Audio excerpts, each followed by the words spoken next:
First ever factory outlet Mukunda jewelleries Kukatpally Khammam Kothapet Somajiguda Hanamkonda and Suchitra. నమస్తే రమగారు. నమస్తే జయ. రమగారు, విక్రమ బేతాళ కథ ఒకటి చెప్తారా? చెప్తా.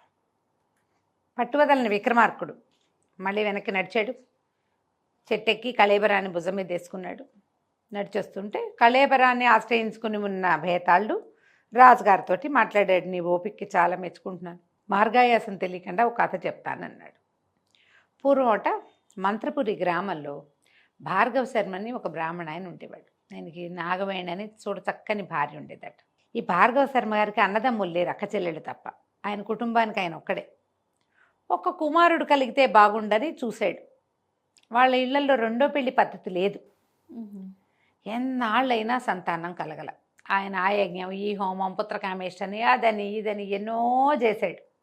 ఎన్ని చేసినా సంతానం మాత్రం కలగలేదు.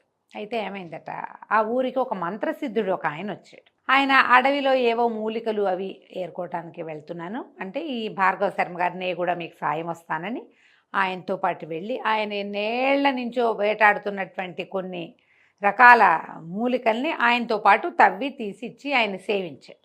అయితే ఈయన ఏదైనా ఒక అడుగు నీకేం కావాలో నేను ఇస్తానన్నాడు ఆయన సిద్ధుడు. అనేసరికి ఈయన అన్నాడు, భార్గవ శర్మ బాబు సంతానం కావాలండి, ఒక్క కుమారుడు కలిగేటట్టు అనుగ్రహించండి.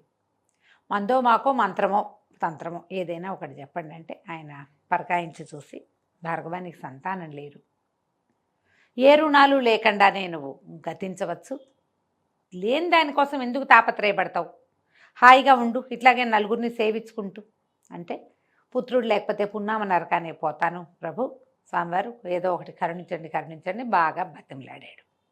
సరే ఈయన అన్నాడు, సరే నా మంత్రసిద్ధిని నీకోసం ధారపోస్తానని అకాలంలో ఒక మామిడికాయని పండుని సృష్టించి ఇచ్చాడు. ఈ మామిడి పండుని భార్యతో తినిపించు, ఆమెకి మంచి సద్గుణాలు కలిగిన కుమారుడు జన్మిస్తాడు, మీకు దశ ఉండి కాదు నా సిద్ధి వల్ల జరుగుతోంది ఇది అని చెప్పి ఇచ్చాడు. ఇచ్చేసరికల్లా సరే బాగానే ఉంది కదా అని తీసుకొచ్చి భార్యకి ఇచ్చాడు.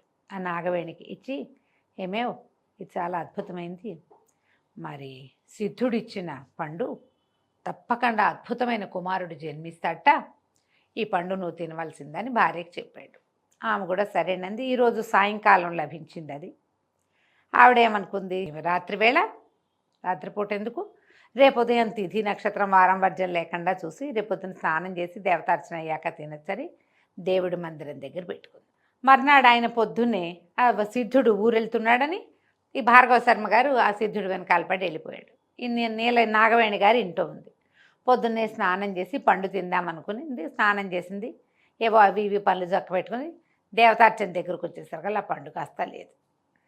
ఏం జరిగింది, ముందు రోజు సాయంత్రం ఆ పక్క ఇంట్లో ఉన్నటువంటి ఆదిలక్ష్మి అని ఒక ఆవిడ వీళ్ళ ఇంట్లోకి వచ్చింది. ఈ పండు తింటే పిల్లవాడు కలుగుతాడు, బోళ్ళంత బుద్ధిమంతుడు అవుతాడు, ఇది మన సిద్ధుడు ఇచ్చాడు, ఈ కబుర్లన్నీ ఆవిడ వినేసింది. ఆవిడకి 7 ఆడపిల్లలు, కొడుకు కోసం చూసి 7 కన్నది. ఈ పండు కొట్టేస్తే చక్కగా మగపిల్లాడు పుడతాడని ఆవిడ ఏం చేసింది, మర్నాడు పొద్దున ఈ నాగవేణి స్నానం చేసి తింటా వివరం అంతా చెప్పిందిగా, బావి దగ్గర స్నానం చేయాలి, ఈవిడ చల్లగా వీళ్ళ ఇంట్లోకి ప్రవేశించి ఆ పండు తస్కరించేసి నోట్లో వేసేసుకుంది. ఇల్లంతా వెతుక్కుంది నాగవేణి, ఎవరొచ్చారో ఎటా పోయిందో తెలీదు. ఇప్పుడు పండు పోయింది అంటే భర్త ఏమైపోతాడు, గుండె పగిలిపోతుంది ఆయనకి. ఆవిడ పరిపరి విధాల ఏడ్చి దేవునికి పరిపరి విధాల దండాలు పెట్టుకుని మాట్లాడకుండా ఊరుకుంది. సాయంకాలం భర్త వచ్చాడు. ఈమె పండు తిన్నావా అన్నాడు. నివేదన పెట్టి తిన్నానని చెప్పింది. మరి ఇంకేం చేస్తుంది, పోయిందని చెప్తే గుండె పగిలిపోతుందేమో ఆయనకని ఊరుకుంది. కాకపోతే పండు తిన్నాక ఊరుకుంటే ఎటా, 3-4 నెలల్లో గర్భవతి అవ్వాలి కదా. ఓ 3 నెలలు చూశాక, ఏమే ఇంకా నీకు నెల తప్పలేదు అని అడగటం మొదలుపెట్టాడు ఆయన. అందుకని ఈవిడే నెల తప్పానని చెప్పింది. ఒకదాని తర్వాత ఒకటి అబద్ధం. మరి ఎప్పుడూ అలాగే జరుగుతుంది. ఇంతలో ఏమైంది, ఈవిడికి ఇట్లా 4వ నెల 5వ నెల వచ్చేసరికల్లా చెల్లెలు వచ్చింది. ఈవిడికి భాగీరథి అని ఒక చెల్లెలు ఉంది. ఆ చెల్లెలు పక్క ఊళ్ళో ఉంటుంది. అస్సలు వాళ్ళకి పరమ కడుపేద వాళ్ళు అనమాట. ఆ భాగీరథికి 7-8 మంది పిల్లలు ఉన్నారు. ఈ అక్కకి పిల్లలే కలగల. ఈవిడ ఇన్నోసారి మళ్ళీ కడుపుతో ఉన్నాను అక్కయ్య అని చెప్పేసరికల్లా ఈవిడ ఎగిరి గంతేసి వస్తే నీ పుణ్యం ఉంటుంది, ఆ గర్భం తీయించుకునే ప్రయత్నం చెయ్యొద్దు, ఆ పిల్లాన్ని నాకు ఇద్దు కానీ అంటే మా ఆయన ఒప్పుకోవాలి కదా.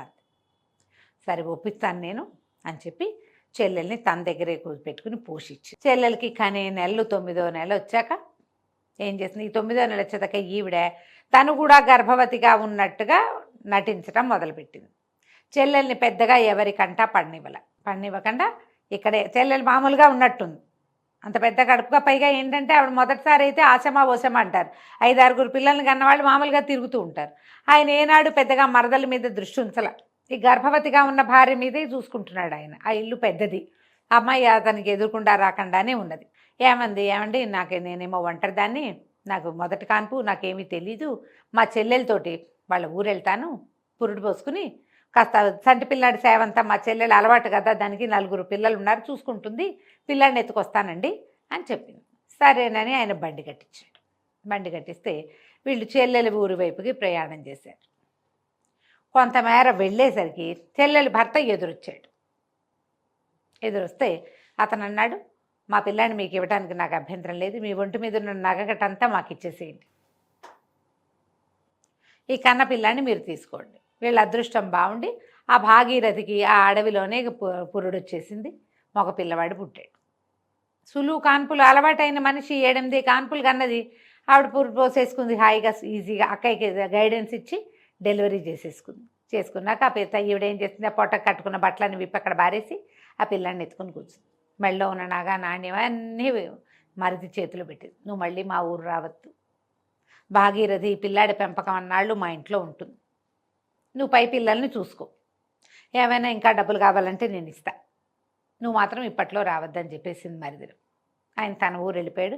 ఈవిడ మళ్ళీ బండి కట్టించుకుని పిల్లాడిని ఎత్తుకుని పురుడు వచ్చేసింది. మా చెల్లెలు కూడా నా దగ్గరే ఉంటానంది, వాళ్ళ ఇంట్లో వెసులుబాటుగా లేదండి అని పిల్లాడిని ఎత్తుకుని తీసుకొచ్చింది.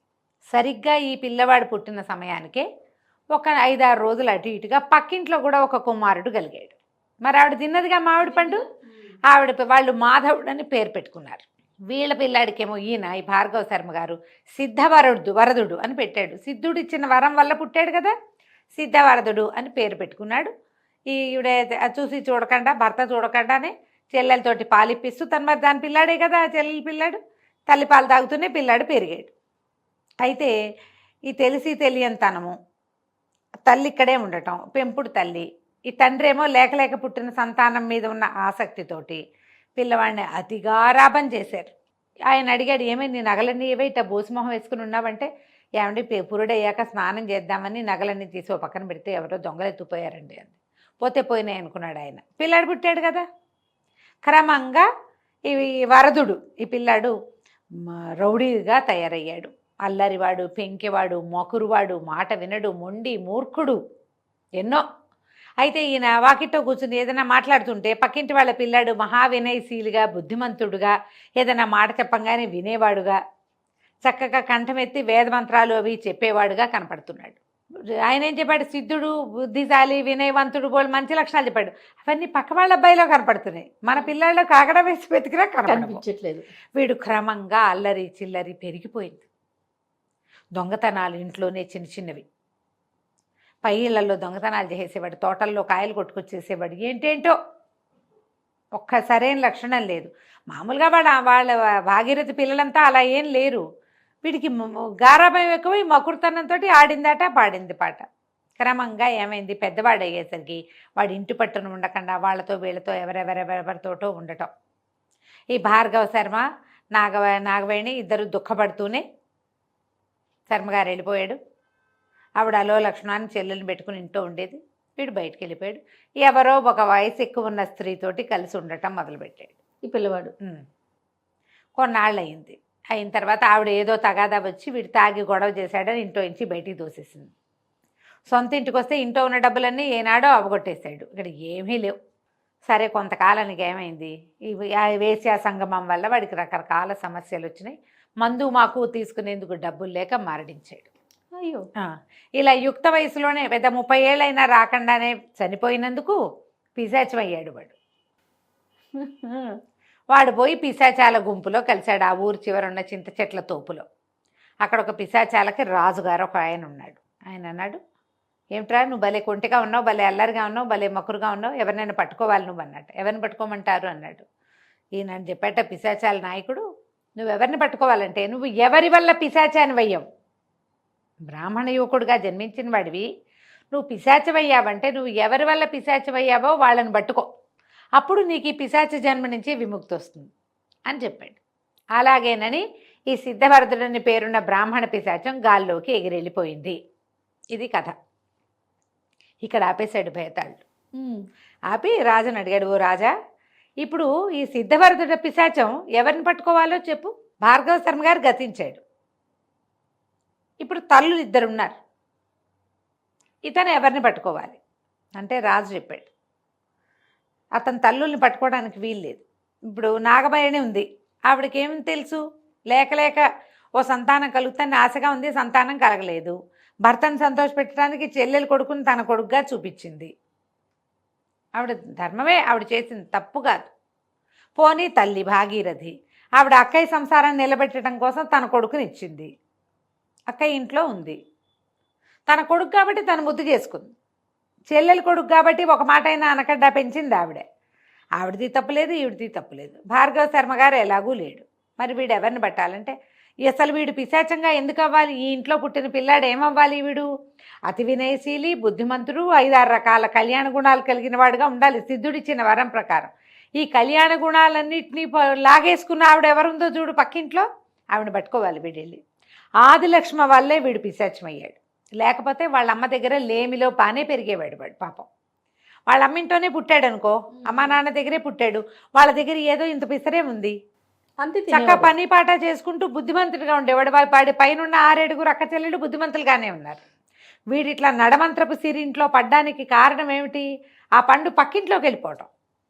పక్కింటి ఆవిడ పండు దొంగతనం చేసి తను మంచి సంతానాన్ని కంటం కోసం వీళ్ళకి ఆవిడ చేసిన అన్యాయం వల్లే వీడిలా తయారయ్యాడు. కాబట్టి ఆదిలక్ష్మిని పట్టుకోవాలని చెప్పాడు. ఆదిలక్ష్మి ముసలిదైపోయింది, కానీ ఈ పిశాచం పోయి ఆదిలక్ష్మిని పట్టుకుంది. ఆవిడ నానా హింస పెట్టుండొచ్చు బహుశా అని చెప్పాడు. చెప్పేసరికి భేతాళుడికి నవ్వొచ్చింది. ఇది కరెక్ట్, నువ్వు చాలా బాగా చెప్పావు, నువ్వు ఎంతో మంచి మాట చెప్పావు కాబట్టి, అయినా కూడా నువ్వు మాట్లాడావు కదా, నువ్వు మౌనభంగం చేసావు, నేను పోతున్నానని మళ్ళీ భేతాళుడు శవంతో సహా చెట్టెక్కేశాడు. అప్పుడు మళ్ళీ రాజుగారు ఏం చేశాడు, వెనక్కి తిరిగి లోపలికి నడవటం మొదలుపెట్టాడు. కథ కంచికి మనం ఇంటికి. భలే ఉంది రమ్మ గారు, చాలా బాగుంది. నమస్తే. నమస్తే.